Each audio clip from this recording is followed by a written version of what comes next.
Hello, Mike D. Hey, Budget King. Good to see you. Are, you too. Are you here for the first issue club meetup? Yes, I've arrived. Oh, cool. Me too. I'm all settled in and ready for this great club meeting again. Do you like seeing a big thing of moisturizer to know that, you know, people moisturize? Wow. Interesting change in topic. I just saw it on the shelf and I was like, oh man, bad weird look to just Bad, have. yeah, bad aesthetics. If Mhm. you're on the video tier of our Patreon, you'll know what we're talking about. Okay, well, do you want to begin this recording? It's a duo. It's just me and you. Yeah, that's right. Let's formally start it. Hello, welcome to the First Issue Club comic book podcast. Today, I'm your host, Mike D, and with me is Budget King. What's up? I'm here. We are Zooming because I had the sickies this past weekend and we wanted to be extra careful. Normally, we record a week ahead of this current date we're recording. So we're armed with all the extra comic news that's happened over the weekend, which isn't a ton of stuff and is mostly negative, but We got still, we got a well, couple. We got one positive thing, I think. yeah, we got a couple positive or fun things to talk about before we get into our book, which is Little Monsters by Jeff Lemire out on Image Comics. I So was super pumped for this book. I've already pre-ordered everything you can pre-order, including all the variant covers. all the variant covers. Okay. Do you ever do that?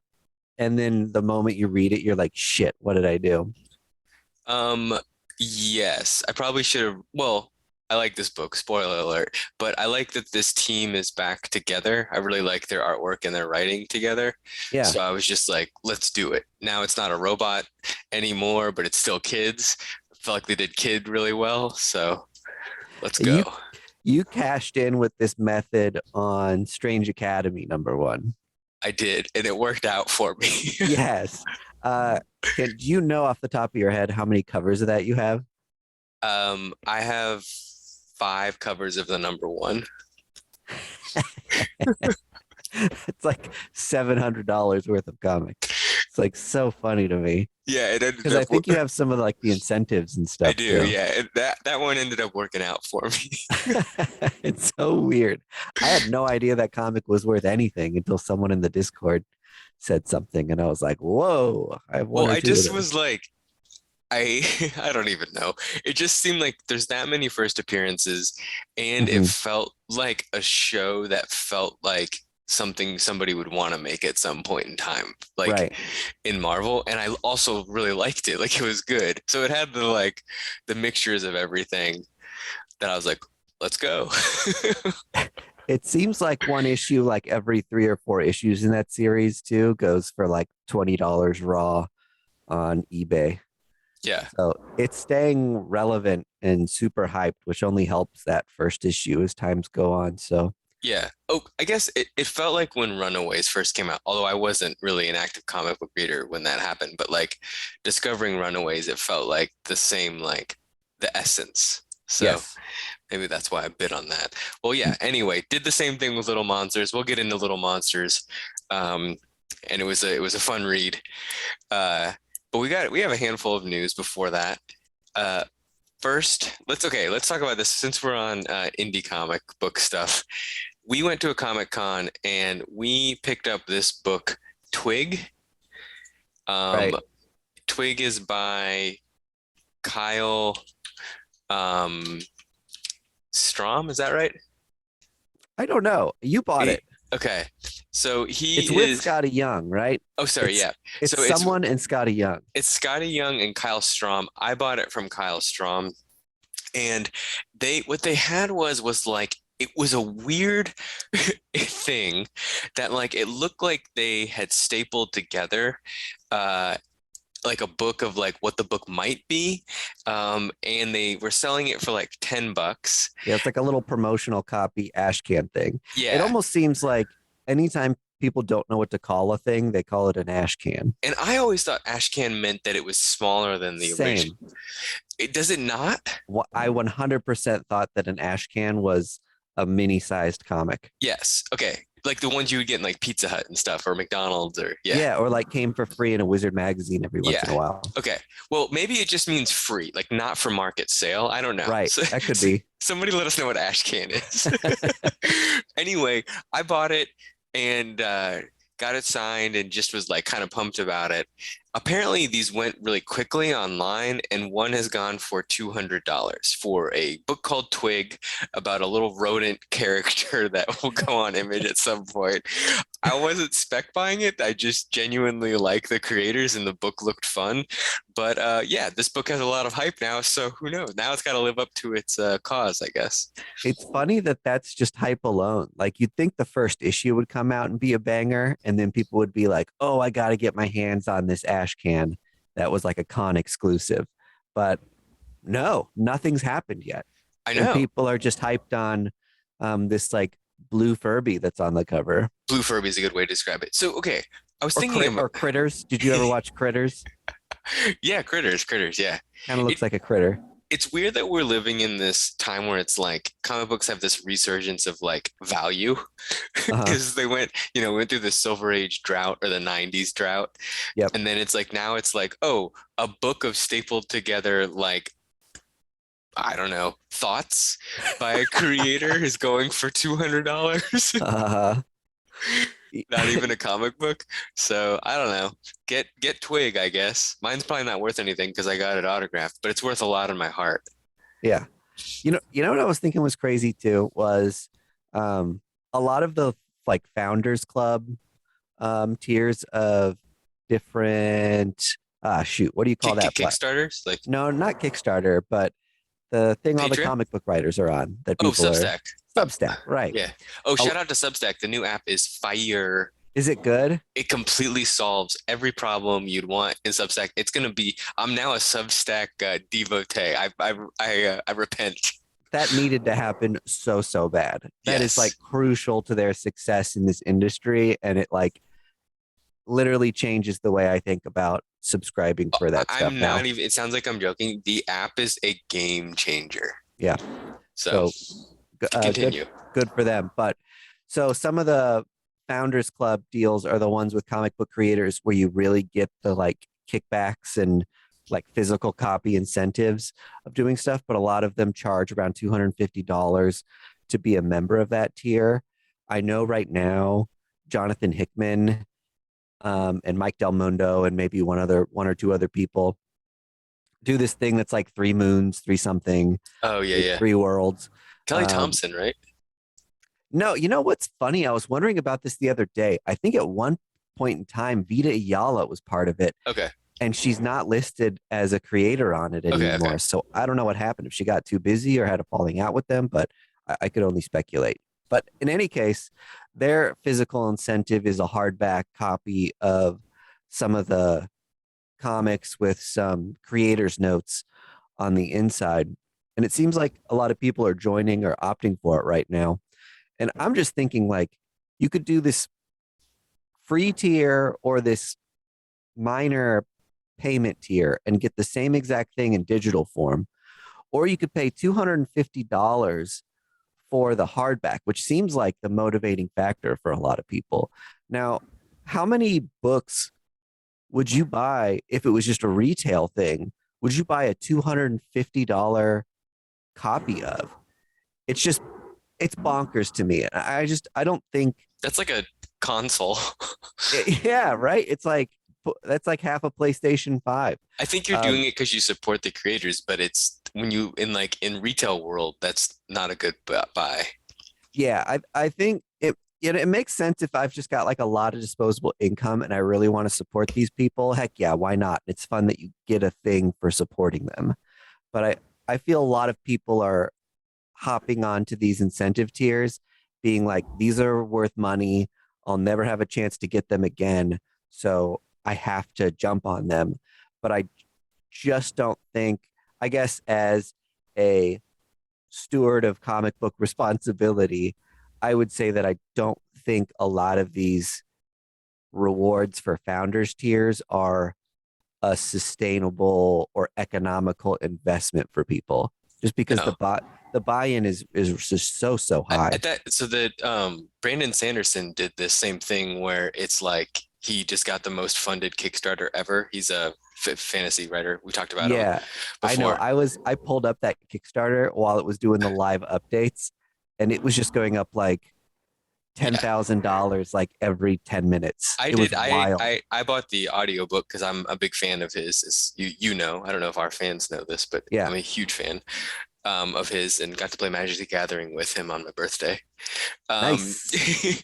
but yeah, I think like to get the actual book is like close to $300, and you don't even know what it is. Like it's literally called Secret something or whatever. So, Yeah, right. which is kind of crazy. That's nuts. Okay, back to the Substack thing though, which I'm glad we brought up as news. It is so convenient that I honestly like my tune has changed on Substack being the revolution for comics because I like pop in and I'm like, oh, Brian K. Vaughan wrote this really sweet like note about the next saga. Jeff Lemire has been updating. Chip Zdarsky did a whole interview about Batman and his concept art and like how he shifts between the two. And I like feel updated in my creators in a new way. Like I feel like this is a fucking ad for Substack now. But like it's just And like that's all non-paid, right? uh yeah, I don't do the paid on any of those that I remember. I don't think I do. Yeah. So I guess if you paid on those, then you would also get like I'm pretty sure that like a couple of those people I named actually have like comics that you get as well, Right. that they're doing on there. Oh, and like the James Tunyon as well, which is like he writes so much on there. I can't even consume all his fan art, just his free stuff. So Yep. James, if you're listening, I know you are. Uh, tone down on all the letters to us. You're being too good. You're not going to make enough money on the shit people have to pay for. Okay, somebody needs to. You're diluting your brand, my man. You're saying he's giving away too much for free? I think so at this He's point. too Yeah, nice. he's too Yeah. much of a man of the people. Okay, Well, I love it. That's good to hear. I need to get into that more, but stacks of comics, and then you add an app of like having to read the app. creators notes and stuff to it. It's a lot to read. It is. You were digging that Mark Waid is going to hop on World's Finest with Dan Yes, Mora. and Dan Mora, which I know a lot of my comic book friends are big fans of Dan Mora and are looking forward to this book. I like Mark Waid a lot, and I think it's cool that World's Finest is coming back. If you don't know what that book is, it's historically been a Batman Superman team up book. There's some fun and funky things about it. I don't know if you've seen the covers, or there's that famous old panel of Batman smacking Robin across the face. It's like a meme. Yes. And there's two homage covers to that I've seen of each Batman smacking Superman and Superman smacking Batman. And the word bubbles just switch and say it's Superman and Batman's World's Finest. No, it's Batman and Superman's World's Finest. So I was just like, I'm kind of burnt out on like homage covers or covers that take a nod to another comic book thing, just because it happens so much now and I can't keep track of it all. I actually found out the other day there's a Spawn Spider-Man homage book that I have Yeah. that goes for like $60 raw. Oh, I have that and, too. and I was like, man, I had no clue. And there's so many things. It's like there's nothing about this comic that is crucial to the history of the story, but just the fact that it's of an album cover or of an older comic or something. It's And we've talked really about popping off in value. that X-Force homage with Cable's first appearance. Oh yeah, That like everybody's ripped off so many times, and then it's even other iconic covers are an imitation of it, but it in and of itself is an homage. yes, that's Okay. right. It's not credited on the cover as an homage, but it does homage an old like pulp comic that when Yeah. you see the two side by side, you're like, yeah, the gun's exactly the same. They're like so similar. That cover is a weird story too, because, and I don't know exactly how this worked, but So Rob Liefeld started doing covers after New Mutants 87, but on New Mutants 87, it was Todd McFarlane and Rob Liefeld together. Okay. It's seriously got this like really weird look to it. Like you can't totally tell who did what or who took the lead. Like, did Todd McFarlane just do outlines and Rob inked it, or the other way around? I don't know, but I don't know. That's just a fun cover. But in any case, World's Finest. We're apparently, and this may be a minor spoiler, but we're apparently getting some red kryptonite in it, which is going to turn Superman evil for at least a couple issues. He deserves it. Yeah, let's see evil Superman a couple more times. I I can't get past DC's color thing. And I know Marvel has really annoying things about it, but DC like leans really hard into some of these like color themes. I think there's something like 50 different colors of kryptonite. And they all do a different thing. Wait, I did not know this. Yeah. So This like is the same fucking thing with Green Lantern, which yes, like Green Lantern has like there's a million different there's like a yellow lantern and red lanterns and all that stuff. I know like Bizarro Superman is can't handle blue kryptonite. Like that's his thing. And then there's something called like platinum kryptonite, or maybe it's gold kryptonite, and it gives normal people the powers of Superman for like a certain amount of time. And that might be something like Lex Luthor used a couple times, but the list goes on and on and on. We could maybe it's something that'd be fun to run down on a Patreon episode sometimes, all the different or make up our own powers for each different color of kryptonite. That sounds like more fun if we just made them up. Okay, the last piece of news is a book that we could have covered, but we're just going to cover it as news because that's really kind of what it is Jason Aaron is re-upping Punisher. We covered that was going to happen. This is a 1 in 3 that's going to launch the series, I think, maybe. I don't exactly know how it's going to happen, but the big news when this got launched was that Punisher had a new logo. And in the book, some highlights that aren't spoilers, because you see this on the cover, is he doesn't use guns anymore. Now he uses swords. Yep. And there's a new character. There's a famous Punisher character is going to make an appearance in here. I read the book. I enjoyed it as far as the story goes. There's some controversy, though, in that the change of this logo could be mainly influenced that Blue Lives Matter, people that lean towards conservatism, mostly Blue Lives Matter stuff, have co-opted the logo to be their own logo of the Punisher for vigilante justice and things like that. And that Marvel needed to re-own the slight or adjacent racism that was associated with this. Yeah. The book does not really address that. It does just have a new logo. And then because of that, Jason Aaron dirt, things that just exist, got dug up, like him writing Scalped and not necessarily being indigenous or Native American, and also writing a Pocahontas-like character. And we only bring this up because there was some controversy on Twitter, but it actually led to Jason Aaron apologizing and giving money for this comic book to like a fund that defends the integrity of indigenous people. So Jason Aaron had both Wild a great week and a terrible week. Yeah, right. Sometimes it's not great to be talked about in the news. We knew that Punisher would be like this, redoing Punisher. And I think we even did as a club, like, would you do it if you were asked?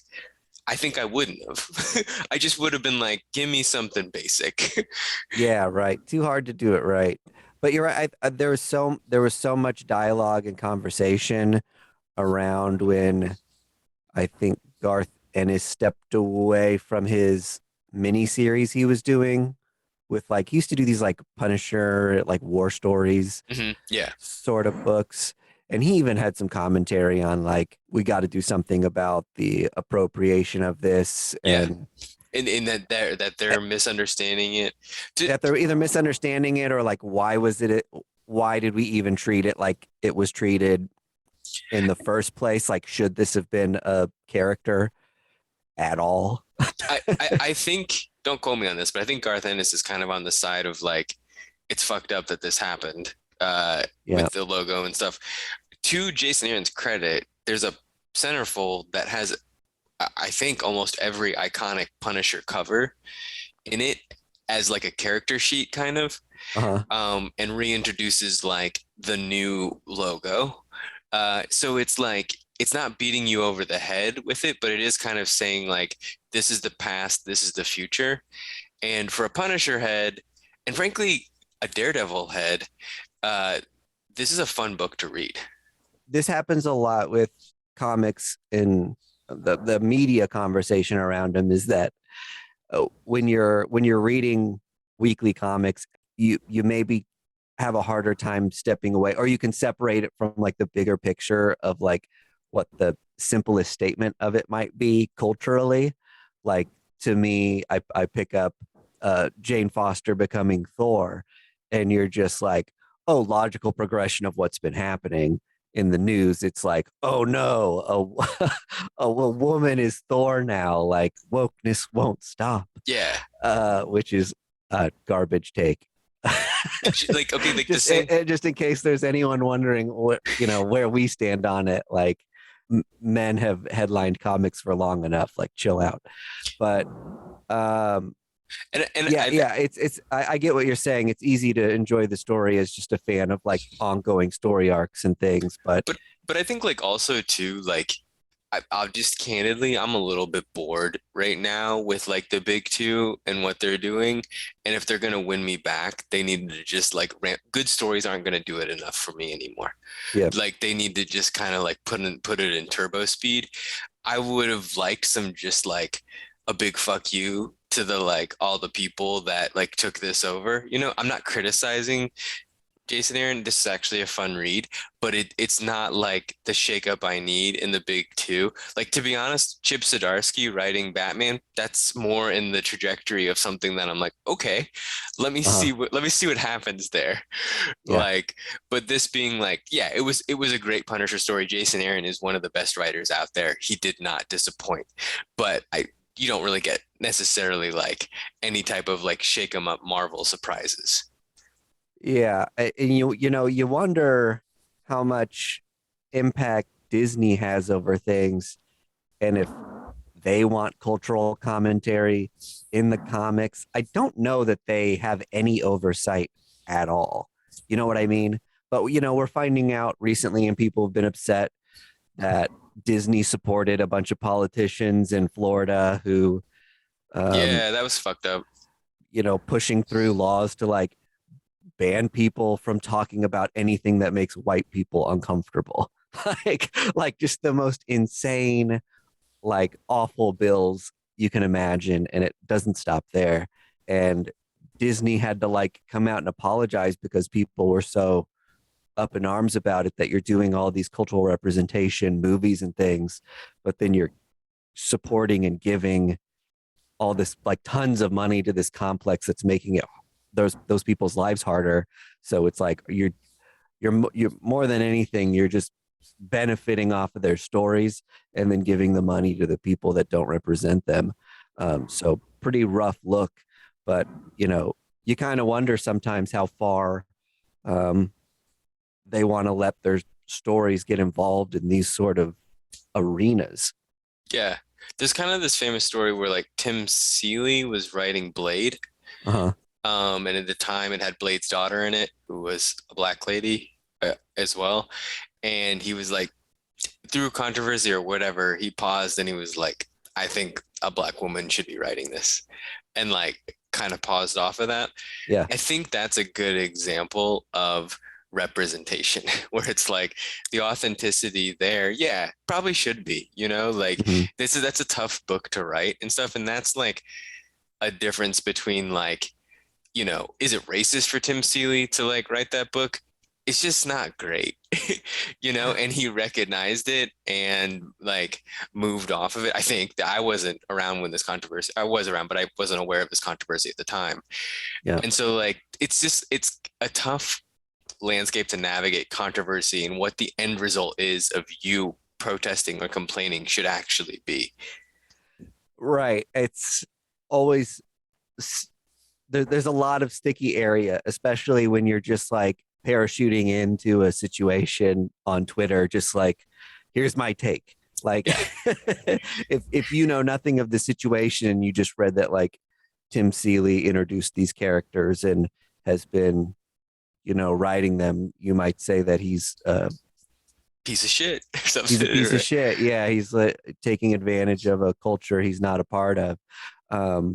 If you're reading it and then the story goes a certain route and then he has a realization and you've got that time to spend with it, you maybe have a different perspective on it. The industry right now just does employ tons and tons of white men. That's very hard. Yeah. I think the conversation surrounding some of these controversies might be different if we had more just I guess just more diversity in the landscape. If you had that's the problem, is that there's just not enough representation right now. Yeah. So there's not enough people being like, whoa, pause. Or in this Punisher thing, we've kind of derailed a little bit. This Punisher thing yeah. is like close to that, but not exactly that. It was more so the other accusations of Jason Aaron. Anyway, Jason Aaron, you're a hometown Kansas City guy. Hope you made it through this week. I think you'll be fine. I think you're going to be A-okay. Yeah. All right, we can get into the big book. For a week that we were like not a lot of news, we had a lot of news actually. So Hey, we can BS with the best of them. this book is called Little Monsters. It's on Image Comics. It's by Jeff Lemire, club favorite, maybe my favorite author, and Dustin Nguyen, who did a couple of series before Destroyer. Yeah. And the original book to that was called I'm drawing a blank on it, but Pre-Destroyer. Pre-Destroyer. Can I mention something about Jeff Lemire before we get rolling? Right now, I think through mid-April, he's got a deal going on cadencecomic.art.com, which is one of those sites that sells Descender, original artwork. Sorry to cut you Descender, off. that's right. That sells a lot of artists' original artwork. Jeff Lemire is represented by them, so a lot of his originals are posted there. And he's donating all of his proceeds over the next 30 days or so to UNICEF, I think, to help the people of Ukraine that are fleeing. So if there's anyone who's like, man, I should be giving some money to this cause and haven't done it yet, get a Jeff Lemire page while you're at it of original art. They go from anywhere between like 150, 200 to like $500 for something. Wait, and it's Jeff flashy. Lemire's art? It's Jeff Lemire's art. Yeah. Okay, shout out that website again, or do you know what it is? It's Cadence Comic Art. I think it's cadencecomic.art.com. Hell yeah. You Google it, you'll find it. Get it, Jeff Lemire. His artwork is very like stylized and iconic. You kind of just easily recognize it. Yeah. Artist from Sweet Tooth, if that's a touch point for people. Yeah. Yeah, totally. I would say this book falls into this category of a book that I don't often like, although I did like this book, where it's a gotcha comic. Oh yeah. Reveal at the end. Yeah, where the point of the comic is to like fool you with like something crazy, so you keep reading the book. Yeah. The book transcends it. It certainly does, and it was a great read. But what you're getting through all of it is there's little breadcrumbs of, and honestly, everybody listening, you, Mike, everybody in the world, really smarter than me. So you picked up on this way before I did. But it's called Little Monsters. And there are kids that are just hanging out. And you find out they're hanging out through the night. So it's post-apocalyptic. One kid falls off a building and he says, dang, this is going to take a day to heal. And I think those are the clues, essentially. Those would be the main clues there. And then the last page, you get a close up of the kid and they have teeth. So you find out these little monsters are all vampires. So it's a vampire book. Yes. Which is a cool reveal. And it's kind of like a Lord of the Flies type book where it's like kids are surviving, figuring out how to like live, and there's like 8 of them or so playing capture the flag and shit and all this kind of stuff. So you're basically just getting like kids be kids in a post-apocalyptic world, but they happen to be vampires. And now there's going to be an adult. There's definitely plot that's going to go forward for this, but this issue number 1 is one giant like, hey, they're vampires, but you didn't guess that, and I didn't. So shame on me. It's an incredibly sparse issue. I'll say that a lot of it was in most of it's black and white, and then you get pops of red and a couple primary colors here and there when there's like one of the kids is drawing, for example. So it's an interesting motif. There's tons of halftone used throughout this. I was like, if this was done traditionally and not digitally, the amount of halftone acetate that this guy is using is just unbelievable. It must have been expensive to put together. One thing that I thought was interesting, like in retrospect, looking back on it, was all they're doing all these fun things in like an empty city, but they're constantly talking about how mundane and dull their lives are. And I was like, huh, that's interesting. And then the perspective that they've been alive for hundreds of years potentially, kind of puts a different spin on it. So it's interesting that they're kind of on one side stuck in adolescence where they do things like play capture the flag and answer each other by being like, I don't know, whatever. Yo, you want to sit and listen? Free country. Like those sort of retorts. It's interesting for like them to just like be as emotionally mature as kids and teenagers still, but also be like hundreds of years old and have their sharpness dulled over time to just be like, oh, the mundane doldrums of life.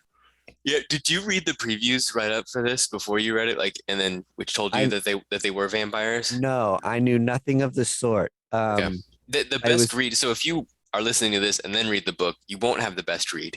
But if you happen to read this book before you listen to this, you will have the best read, because the best read is to not know they're vampires, I feel like. At one point, they start like sucking rats. Oh, right? They draw that. They draw that people, right? So they draw that so well, because they grab rats, they have a conversation, then their faces are just bloody. Yeah. And I assumed they ate them, and they just ate them in a bloody fashion. Yeah, right. They're just chewing raw rat. Yeah. All they did was suck them. And which is, for some reason in my fucked up mind, more humane than eating them. Okay, sure. Okay, training them slowly. The moment I got the vampire thing was they were like, it's almost morning, we should head in. Because throughout the entirety of the book, because it's in black and white and a lot of it is gray halftones, you have no reason to think that it's nighttime, right? Yeah, except, yeah, you're exactly right. And they kind of, there's a couple times they reference the distance of things and something being too far. And I was like, well, if you're alone in a city, like, how far is too far? Just like trek on there, sleep the night, come back. But the perspective that they need to be back somewhere safe by the time the sun comes up really makes all the fun little hints pop a little better. Yeah. Yeah, this is a great book. I'm glad. I feel like we're into March now. This is the first real like number one heavy hitter, I guess, that could like get a little bit of steam that we've read this year.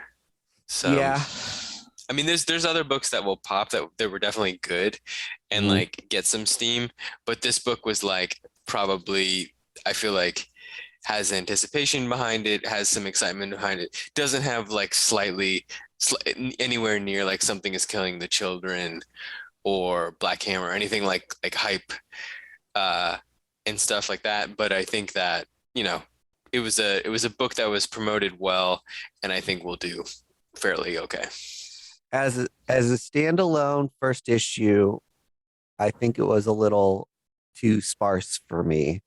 And it's one of those things where if it would have been in a graphic novel, I think, and I could have soaked in 4 or 5 issues at once, I would have loved the slow burn of the first issue. But because it just like ends when you find out the hook, I was just like, oh man, this was very like sad, depressing doldrums for kids. And then I realize what's going on and it's done. I'm like, shit. If I think if I had the benefit of being able to keep rolling, I would have been better off. And I But think I think this book is also introducing you to the characters really quickly, but giving you little types, like little tidbits or whatever. there's so And many characters too. yeah, it's a lot. One's called Bats. That should also be a giveaway that they were vampires. Which would have been a good reference point if you are reading this in trade form to just be like, who is that character again? It's you're right. It was a little bit, the editor of this, probably Jeff himself, cut this book off a little too short. So That's we always say this about Image firsts that they used to do double first issues very liberally, yeah. and then they stopped for whatever reason. Like I haven't seen one double sized Well, for I near as think it's often as they used to be. I mean, I think the thing with Image, which is like for better or for worse, is it's all the creator decision. Yeah, So they make that decision. so Sure. like I'm sure maybe Image has a couple editors that they like help or whatever, or facilitate or things like Yeah, that, but they're not making necessarily big calls on it. to be like, ooh, this one's worth Yeah, giving everybody the extra yeah. juice here. No, do Right. this or whatever, Yeah, especially if you're Jeff you're Lemire you're and Jeff Lurie. yeah, that's a good point. I always forget that. I always talk about Image as if they're making decisions and moves with the storylines and characters, and they're not at all. Creator owned. Yeah, that's right. So yeah, they can stop. They don't have to publish the book on time, and do whatever the fuck they want. So this will Um, probably be a thing that just because I know and trust Jeff Lemire, that I'll keep buying it and I'll yeah, like it. But I think if I didn't know who he was, it might be one that I by the time the next issue comes out, I might forget about it. okay, yeah, yeah. I mean, I called it Destroyer, but Descender and Ascender, those books were like phenomenal. Yeah, that's right. Descender specifically was really great. Hmm. And by issue 3 was like a book that I was recommending to everybody at the time. I don't know that this has the same level of like that, but it has whiffs of it. Jeff Lemire writes really fucking great kid stuff. Turns out like he really has the story of a kid down. Yep. So yeah, so I think this is gonna be it's one to check out. It's an easy read for that, I guess.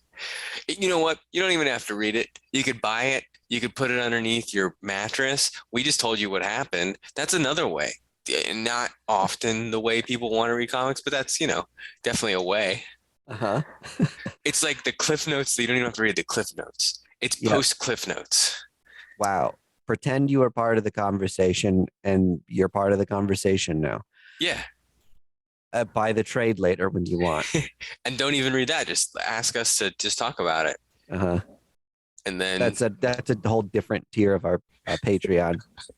You can just request us read things for you and break them down. that's what I want with all the classics. Like, I just want somebody to be like, everything you need to know in conversation about Moby Dick is this. Mm-hmm. And then be like, all right, cool. At least I'll feel smart to my neckbeard friends now. A Tale of Two Cities. Just tell me which city won. Yeah, exactly. Which city made it to the Super Bowl? You ever had somebody like reference a classic book and you're like, nah, I don't know what you're saying. You lost me on that Hamlet quote. Yeah, I hate when people try to big time with references. A lot of times, even if I know the reference, I'll probably just be like, okay. just because I'm annoyed situationally by it. Yeah. I'm not sure. I don't get it. Like I could be better. I could be more well read, I guess, but it is what it is. Um, cool. I saw Turning Red this weekend too, just so you know, in case you wanted to get updated on my movie life. Aha! Watch it with your daughters. I did. Yeah, yeah, yep. And much like that, The Punisher, it's getting weird controversy all over. People are taking hot takes on it all the I, time. I saw Instagram was popping off about it. Yeah, there was a guy who gave it a review who was like, I can't identify with this movie at all because it was like a grown man being like, I can't identify with this character, and then in so many words, it was because the character was Asian, Okay, and it so was and the it mo was like the story. The story has so many basic tenets of just like growing up or like yeah. theme. It's like themes like puberty. It's like you can't identify with those because the character is of Asian descent. So I Like think I fuck off. think I th I think fuck off for that guy too. And he deleted his tweet too, so he has no spine. But I think it was more that he couldn't relate with the character because they were too Canadian Asian. Uh, and so Oh. like the regionality of the Asian experience really ruined it for him. And if you watch the fucking movie, it's like the Canadianness is like she wears a maple leaf shirt and says the word toque. Like Otherwise, you would never know she was in Canada, right? I'm not sure I would, yeah. And I'm a big, Drake and Bieber fan, so I was looking for all the references. It wasn't there. But this guy, he just couldn't have it. It had to So, be America or nothing. so I think this movie was set in like 2003, was it not? 2002, you are correct. 2002. So was that fun seeing like old references? Did they play that up a lot? Yeah, so it doesn't, to my knowledge, actually like reference them with proper nouns, but there's like Tamaguchi or Tamagotchi plays like Yep. a prominent role, definitely boy band era.